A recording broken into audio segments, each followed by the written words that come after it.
Allohullazi ja'ala lakumul arda qararan was-samaa'a binaa'an wa sawwarakum fa ahsana suwarakum wa razaqakum minat tayyibat. Zalikumullohu robbukum fatabarakallohu robbul alamin. Alloh yana shunday zotki, ya'ni ta'bir joyida yana o'sha gap. Shtrix kodlari Alloh taoloning unga dalolat qiladigan shtrix kodlari shunday narsalarki, sizlarga yerni qaror qilib qo'yganligi. Bu ham bitta shtrix kodi Allohga dalolat qiladigan. Yerni qaror qilib qo'ydi, nima degani? Bu ham odamlar ichida unutilgan ne'matlardan. Yerni qaror qilib qo'ydi degani, yerda gravitatsiya degan bir ne'mat bor. Yerni tortish kuchi ne'mati.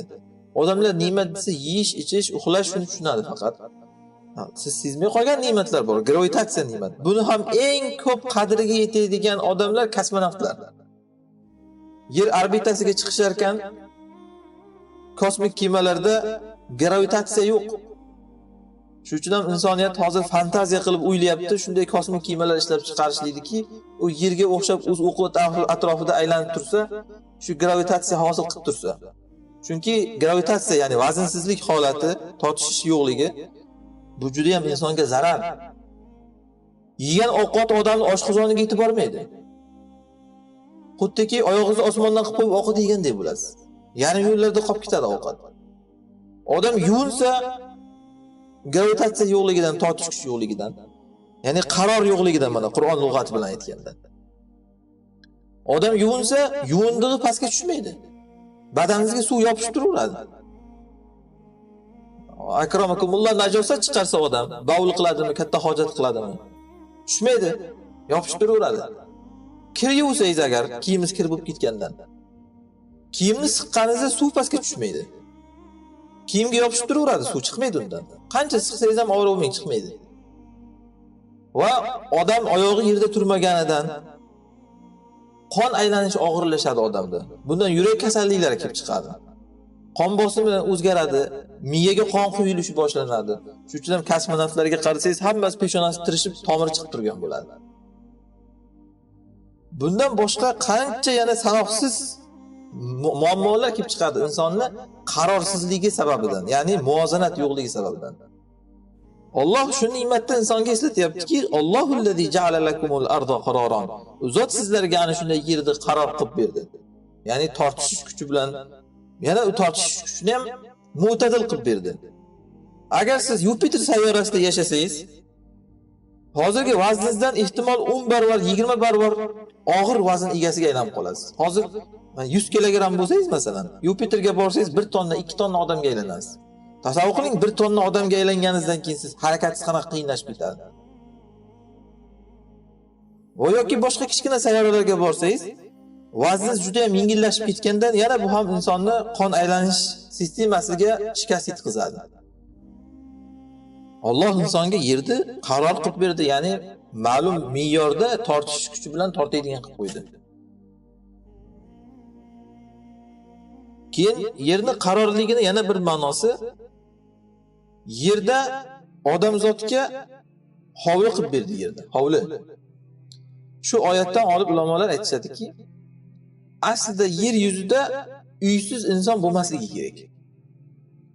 Lekin nek ko'z bilan ko'ringki, hozir insoniyatni aksar qismi, ehtimol 3 dan 2 qismi desak ham mubolag'a bo'lmasa kerak, yoki 3 dan 1 qismi o'zini uyi yo'q.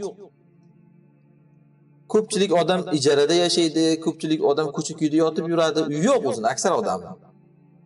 Nima sababdan? Alloh aytayaptiki, ja'ala lakum, e'tibor bering. Lakum degani linnasi kullihim degani. Odamzodning hammasiga yerda Alloh aslida qarorgoh qilib bergan.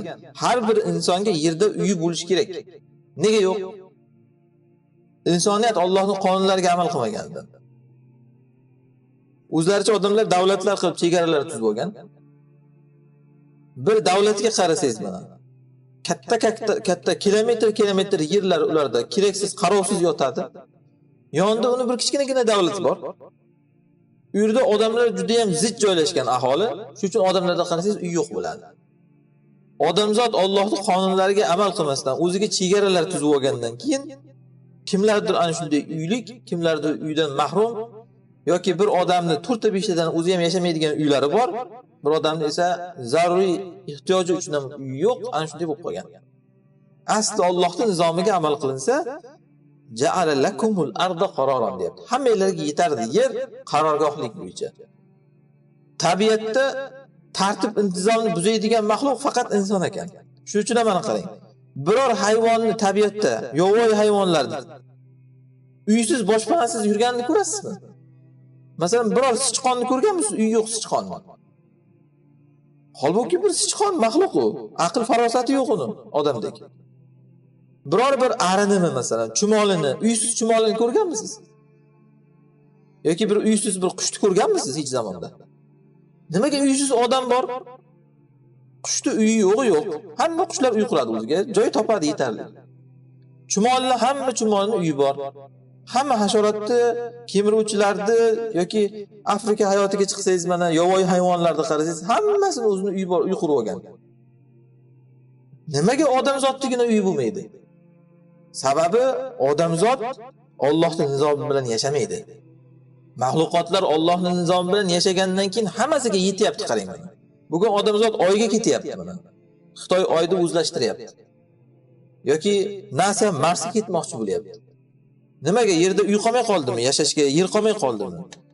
Qarang, kilometr, gektar joylar qarovsiz yotibdi yer yuzida. Katta o'rmonzorlar deysizmi, cho'llar deysizmi, uni o'zlashtirsa bo'ladi.